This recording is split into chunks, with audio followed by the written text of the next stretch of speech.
I was lying in a hospital bed in the dirty basement when Rick the surgeon appeared out of the darkness. He showed me a picture of the girl and told me that tomorrow I would look the same.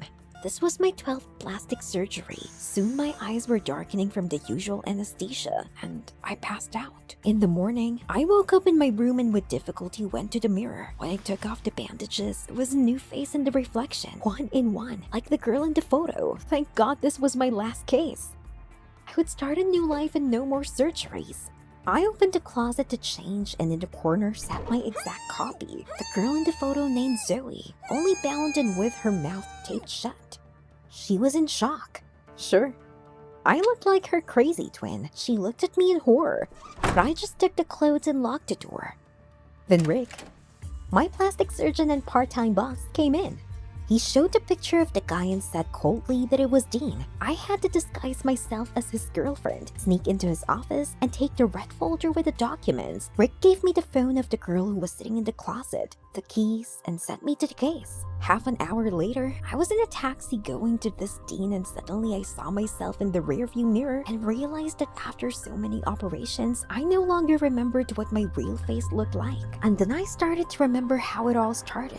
Since childhood, as long as I can remember, I've always been in the world of crime. My dad was a serious authority figure among the bandits, and he always took me with him on various cases. But when I was 16, my father was killed by some mobsters. Apparently, Dad owed the money that was lying at our house. I decided not to return them to the mafia. I had to live on something. I did deny myself anything, and the money quickly ran out. But soon the mafias demanded them back, and I had already wasted everything. I tried to keep a low profile, but I was being followed, and I realized that the only chance to live a normal life was to change my appearance.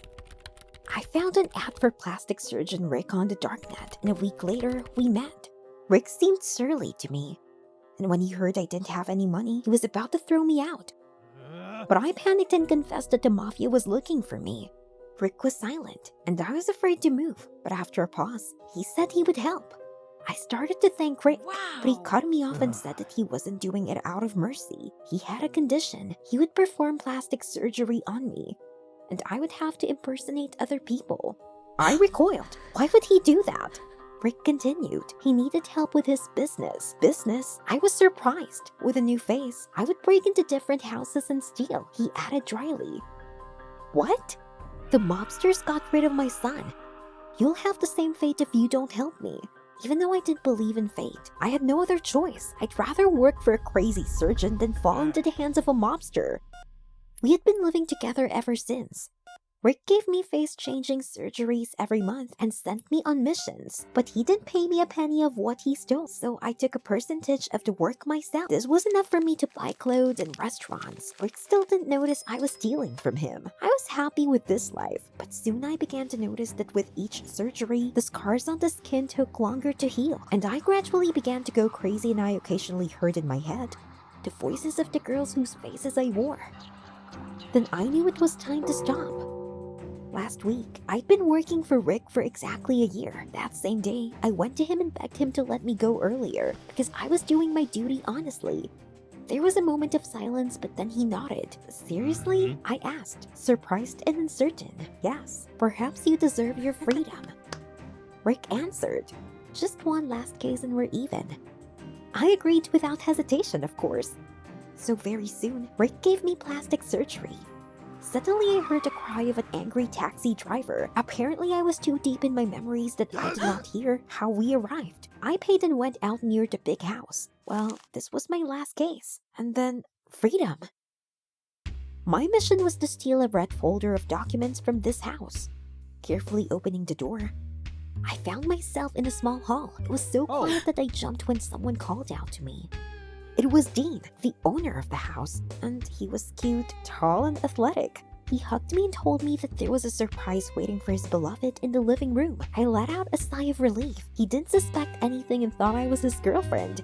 We sat down at the table. A romantic candlelit dinner was waiting for me there, and Dean was good at courting. But suddenly the smile faded from his face. He stared at my hand. Oh man, I forgot to cover my tattoo with my sleeve. I quickly hid my hands under the table, but my heart was pounding. I couldn't let Dean get suspicious, or I wouldn't get the red folder. Dean looked at me suspiciously. I lied about the tattoo being temporary, but I didn't think he believed me. There was no time to delay. I had to look around the house and find a folder.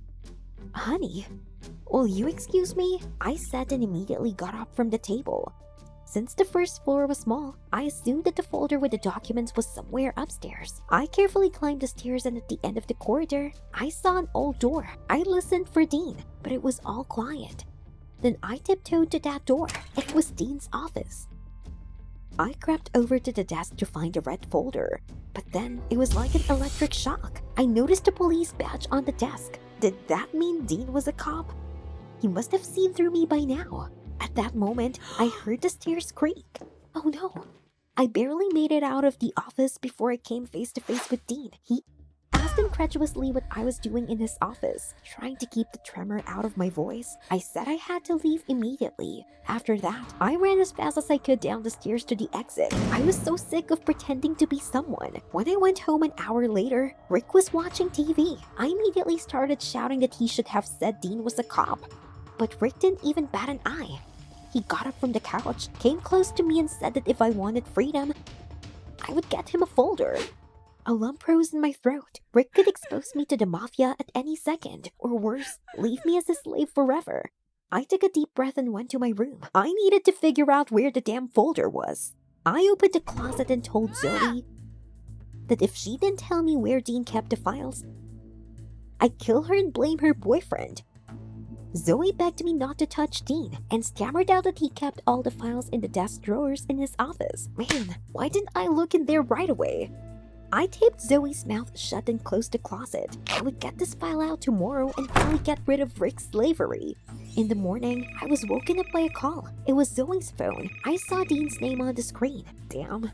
Dean asked anxiously if I was alright. Why did I run away last night and not come to sleep? Stammering, I apologized and lied that my friend had poisoned herself yesterday. I had to stay with her. I waited tensely for Dean to respond. What if he was trying to trip me up? But Dean asked sympathetically if his help was needed. That was close. I said it was alright and I was going home. I took a sleeping pill and called a taxi. The plan was that I would put Dean to sleep and calmly take out the folder. When I arrived at Dean's, I found him on the stairs in the hallway. He looked like he hadn't slept all night. Dean asked suspiciously when I found a friend, since I had just moved to the city. Heck, I quickly came up with an excuse and immediately offered to watch a movie together. Dean smiled and agreed. While he was choosing a movie, I went to the kitchen to make tea. I was just taking the sleeping pills out of my pocket when my phone rang in my pocket. It was Rick. I decided to call back when Dean was asleep, stirred the powder in the tea, and went into the living room. But Dean was already asleep on the couch. Apparently, he really had been waiting for me all night. I wasted no time in rushing to his office. I needed to deal with everything quickly. While I was going, I decided to call Rick back. What do you have? I'm on the case. But at his words, I froze in place. Zoe ran away. I panicked. But Rick told me to pack up, find the documents, and get out of there. She could show up here at any time, and then Rick and I would be screwed. My new life was at stake. I decided to fight to the end. In the office, I rummaged through all the desk drawers and finally found a red folder. And then I heard the door creak. Dean must have woken up. I decided not to hesitate, and hiding the folder under my jacket, was already going down to the door. Then I saw Zoe sitting next to Dean on the couch. We looked like twins. Dean stared at us in shock. "You can't fight the fate, honey," she whispered to me. But while Dean was recovering from the shock, I ran for the front door. I jumped out on the road, stopped the taxi, and miraculously, I was in the car. Locked the door and shouted to the taxi driver, "Let's go!" He hit the gas and we drove away. When I got home, I immediately threw a red folder on Rick's desk. He only coldly replied, "You were free." I was so happy, but now I needed Rick's help again. I got down on my knees and begged him to make me a new face. For the last time, any face. Just to get away from Dean. He was a cop. He wouldn't leave me so easily, and I wanted to start all over again. Rick took pity on me and took me to the basement. On the morning after my surgery, my face was terribly sore, but even under the bandages, I was smiling because now this whole nightmare was over. I took off the bandages, but when I unwrapped the last one, I saw snub nose and plump lips in the reflection of the mirror. A painfully familiar face. Who was it? No, I recognized my real self. I just froze in horror. Why did he set me up like this? Now I would be found and torn to pieces by the mafias who hunted my father. Suddenly the phone vibrated. A message came. I know that you stole money from me. It's time to pay your debts. You can't fight the fate. And the signature, Rick. My legs gave out and I fell on the couch, right on top of the remote control. The TV turned on and I heard a familiar voice. A fateful accident helped me catch a criminal. Dean replied to the reporter. I turned up the volume and stared at the screen. What? Next to Dean was Rick. The cuffs on him. Dean said that he had been chasing Surgeon Rick for many years, but in the end, his girlfriend helped him catch the criminal. My thoughts were confused. Tears welled up in my eyes from despair. Perhaps fate really exists, and you can't fight it, and soon the mobsters would find me. At that moment, there was an insistent knock on the door. I took out my phone and wanted to call the police, but I just looked at my reflection in the mirror and said to myself, let fate decide for itself. Did you like the video? Subscribe and like it. Support the channel. Thank you.